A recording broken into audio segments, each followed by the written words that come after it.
Hello everyone. बेटा हम लोग पढ़ रहे थे, पहले टैक्सोनमिक ऐड पढ़ रहे थे, ठीक है। अब टैक्सोनमिक ऐड में एक पॉइंट की भी आता है जो किसी भी स्पीशीज़ को रिकॉग्नाइज करने में हेल्प करता है ना। जैसे हमारे पास क्या होता है कि ये देखिए, जैसे क्या है कि फॉर आइडेंटिफिकेशन, की का क्या मतलब होता है, key are used for identification of plants and animals based on similarities and dissimilarities, ठीक है। तो किसी भी प्लांट्स को आइडेंटिफाई करने के लिए उसके सिमिलरिटीज़ और डिससिमिलरिटीज़ के बेस पे हम लोग की को कंसिडर करते हैं एज अ टैक्सोनमिक ऐड। देखिए, separate taxonomic key are required for each taxonomic category such as family, genus, species, ठीक है। तो किसी भी एक टैक्सोनमिक कैटेगरी को आइडेंटिफाई करने के लिए हमें टैक्सोनमिक ऐड कौन सा यूज़ करना पड़ता है, की टैक्सोनमिक ऐड, उसके सिमिलरिटीज़ और उसके डिससिमिलरिटीज़ के बेस पे। देखिए अब इसमें क्या होता है कि जैसे हम लोग देखते हैं, these are based on the contrasting character generally in pair called couplet. इसका मतलब होता है कि अगर किसी स्पीशीज़ को हम लोग, की का मतलब क्या होता है, लॉक एंड की, है ना। अगर हमारे लॉक को की लग गई तो हम ठीक है, तो अगर नहीं लगी तो हम दूसरे को ट्राई करेंगे, है ना। ऐसा हो सकता है कि दूसरे लॉक को ट्राई करेंगे ना। तो इसका मतलब यस और नो का कहने का मतलब है कि it represent the choice made between two opposite options, one is no other is yes, it means result in the exception of one and rejection. ये है exception of one and rejection of other.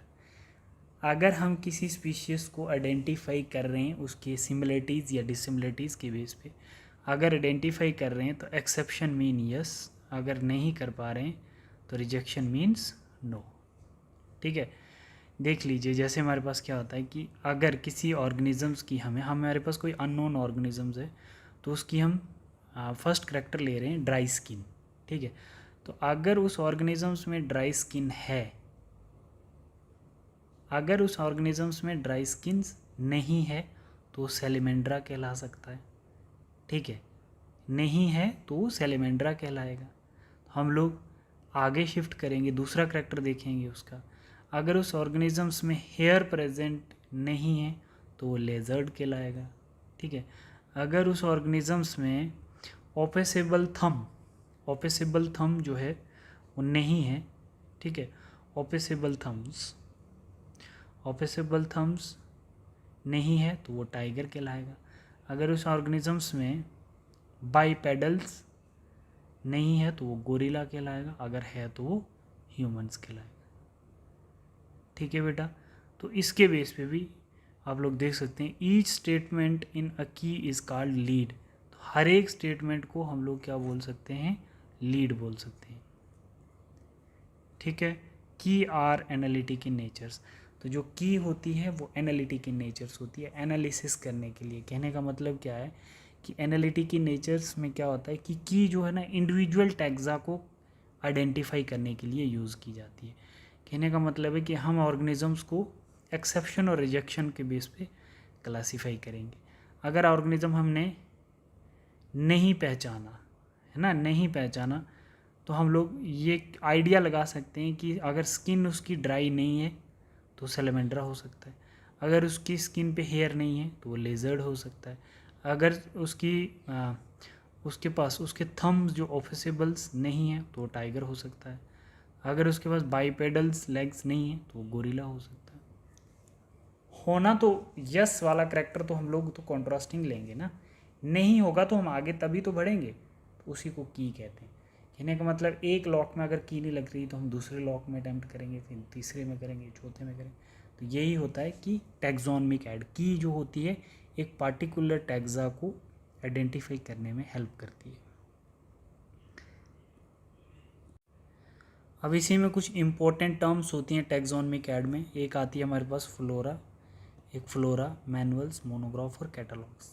Flora में क्या था, flora contain the actual content of the habitat and distribution of plants of a given area, ठीक है। ये सारे जो हैं मतलब रिकॉर्डिंग डिस्क्रिप्शंस हैं।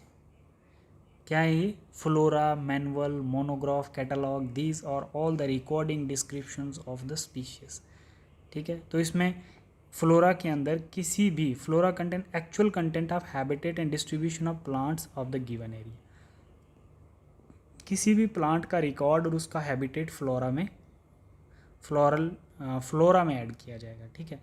और मैनुअल क्या होता है? Manual help in the identification of name of various species of organism in a given area.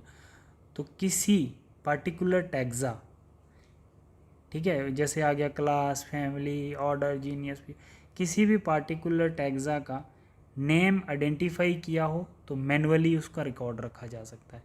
Monograph होता है, monograph is a detailed and well documented information on the particular taxons, ठीक है।